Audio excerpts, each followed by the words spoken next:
Welcome to உன்னாஸ் flavours. நம்ம இன்றைக்கி பார்க்க போகிறது ஒரு சிம்பிள் ரெசிபி தான். இது வந்து பால் பாயாசம்னு சொல்லலாம். இதுக்கு வந்து நான் வேறு எந்த இதுவுமே ஆட் பண்ணாமல் custard powder, vanilla flavour custard powder ஒரு 2 ஸ்பூன் அதை எடுத்திருக்கேன். 3 டம்ளர் பால் எடுத்திருக்கேன். வெல்லம் வந்து நம்ம இனிப்புக்கு தகுந்த மாதிரி பார்த்துக்கலாம். நான் இப்போ கொஞ்சம் வெல்லம் முணுக்கி எடுத்து வச்சுருக்கேன். முந்திரி பருப்பும் கிஸ்மிஸ் பழமும் எடுத்திருக்கேன். இது நெய்யில் வறுத்து அந்த பாயசத்தில் போட வேண்டியதான். இப்போ இது வந்து பசும் பால், எந்த பால் வேணாலும் நீங்கள் யூஸ் பண்ணலாம்.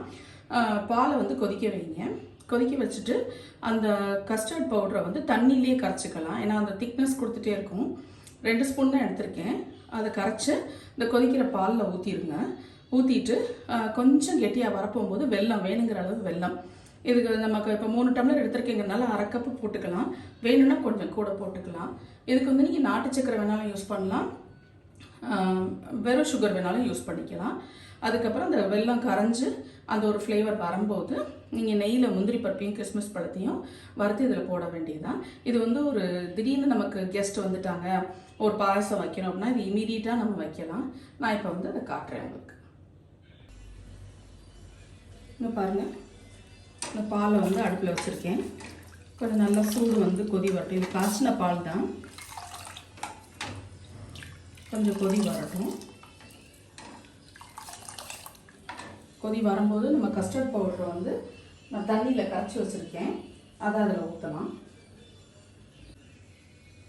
பால் இப்போ சுட்டு கொதி வருது. இதில் வந்து சிம்மில் வச்சுருவோம். சிம்மில் வச்சுட்டு கஸ்டர்ட் பவுடரை தண்ணியில் மிக்ஸ் பண்ணி வச்சுருக்கேன், அதை ஊற்றிடுவோம்.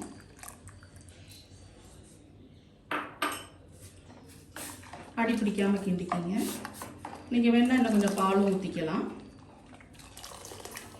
இது ஒரு கொதி வரொட்டி நம்ம வெல்லம் போடலாம். நீங்கள் வந்து ஏலக்காய் தூள் வேணாலும் போட்டுக்கலாம். நான் இப்போ ஏலக்காய் ஆட் பண்ணலை.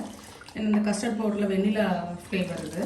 ஸோ அந்த ஃப்ளேவரே நல்லாயிருக்கும்னு சொல்லிட்டு நான் எதுவுமே ஆட் பண்ணலை. இது ஒரு கொதி வரட்டும்.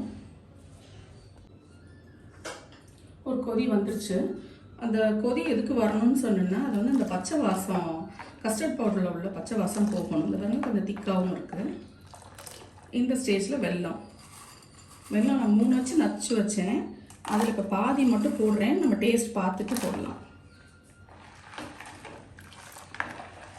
ஒயிட் சுகரும் போடலாம், நாட்டு சக்கரை போடலாம், ஆர்கானிக் சுகர் வச்சுருந்தீங்கன்னா போடலாம். நான் இப்போ வெல்லம் போட்டிருக்கேன். இந்த வெல்லம் கரைஞ்சி கொதி வரட்டும். இனிப்பு கொஞ்சம் பத்தாமல் இருந்துச்சு, இன்னொரு 1/2 அச்சு போட்டேன். மொத்தம் 2 அச்சு போட்டிருக்கேன். நீங்கள் டேஸ்ட் பார்த்துட்டு போடலாம். கஸ்டர்ட் பவுடர் 2 ஸ்பூன் போடும். ரொம்ப போட்டிங்கன்னாலும் ரொம்ப திக்காக வந்துடும். நம்ம அந்த ஃப்ரூட் சாலட்லாம் பண்ணுற மாதிரி இருக்கும்ல, அந்த மாதிரி வந்துடும். இந்த இப்போ ஒரு கொதி வர ஆரம்பிச்சிருச்சு. இதில் வந்து ஆஃப் பண்ணிடுங்க. முந்திரி பருப்பு நெய்யில் வறுத்து வச்சுருக்கேன், அதையும் போடுவோம். கிஸ்மிஸ் பழம் அதையும் நெய்யில் வறுத்து வச்சுருக்கேன்.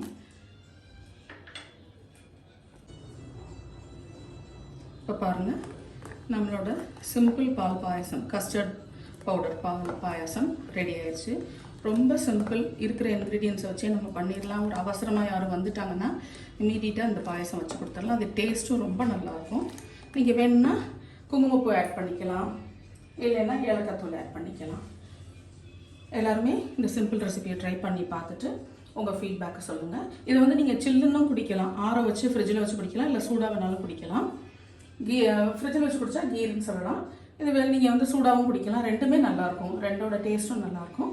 எல்லோரும் இந்த ரெசிபியை ட்ரை பண்ணி பார்த்துட்டு உங்கள் ஃபீட்பேக்கை சொல்லுங்கள். அடுத்த ஃப்ரைடே இன்னொரு ரெசிபியோட உங்களை நான் சந்திக்கிறேன். தேங்க்யூ.